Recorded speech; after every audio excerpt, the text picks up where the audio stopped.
各位朋友感谢您回来跟我们关心武汉肺炎的疫情今天我们要讨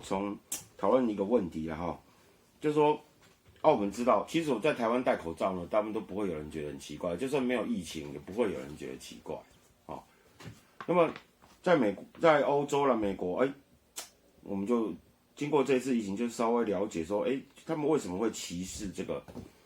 戴口罩的人？他们对戴口罩的人就会觉得说，你生病你就在家里，不要出来，不要出来害人这样所以他们觉得戴口罩的人就是生病的人。那听起来是蛮合理的但是其实它是有一个很大的盲点，盲点就在哪里呢？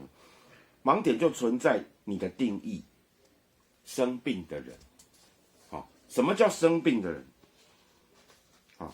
这个流感呢跟武汉肺炎它有个共同的特征，就是它还没有发烧或还没有症状的时候，它就具有传染力所以它的盲点就在于它的定义。生病的人，可是他虽然生病了，可是他还没有发烧，还没有症状。问题是，他一样会传染给具有传染力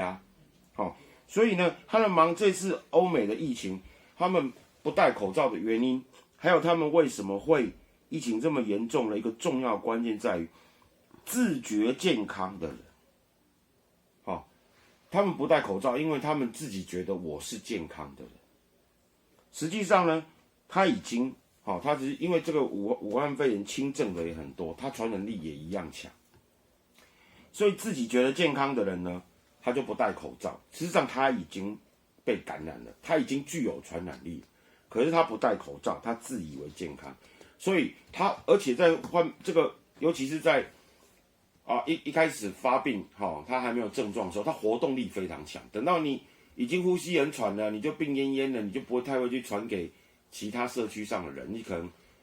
那你到了医院的话，医护人员可能都有适当的防护，你反而没有办法传给很多人。最危险的是你自以为你是健康的，你到处跑不戴口罩，那时候是你最危险的时候。那有人就说，那自觉健康的人他怎么会传染给别人呢？他又没有咳嗽，他又没有打喷嚏，他怎么会传染给别人？这又是另外一个盲点各位，说话也会有飞沫散布，这个是确定的事。这个在日本他们做过一个影片，就两个人在讲话，那他用高感度的摄影，其实说话也是会有飞沫。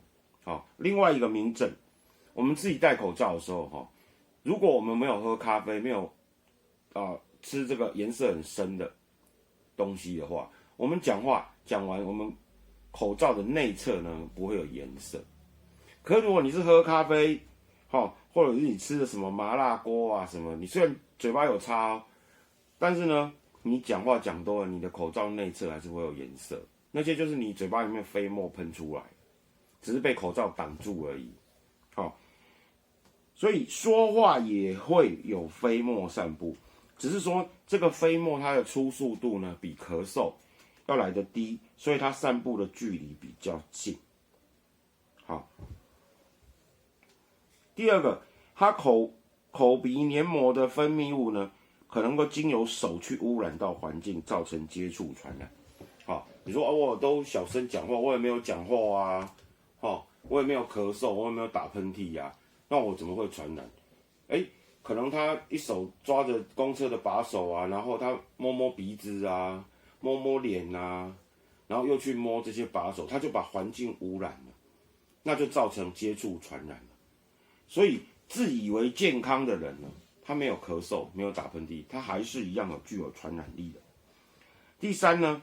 就是说你永远不知道你什么时候会咳嗽。也许你今天早上起来之后，你觉得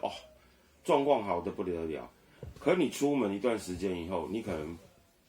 稍微有症状了，可能你要想咳嗽了，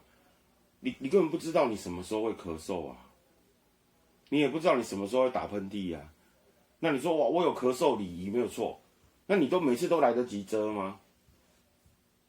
有时候你可能来不及或者是说你一手就抓着把手，一手在讲手机的时候，你突然想咳嗽，然后你怎么弄？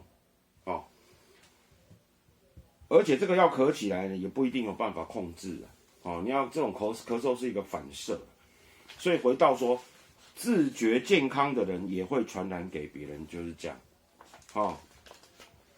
好，所以呢，今天我们在讲就是说，好，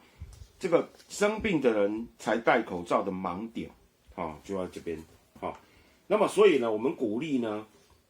大家就是说，你到社区，你到这个人群比较密集、非开放的空间，社交距离没有办法维持，2公尺以上的话，就必须要戴口罩。即使你自觉是健康，你也要戴，因为这个自觉健康的人，他或许已经染病，他戴口罩可以保护周围的人。那如果你是真的没有得病，那你戴口罩呢，也是对自己有保护的作用。好，今天这个题目呢就讲到这边。如果你喜欢本频道的话，敬请您分享、订阅、加按赞，还要开启小铃铛哦。拜拜。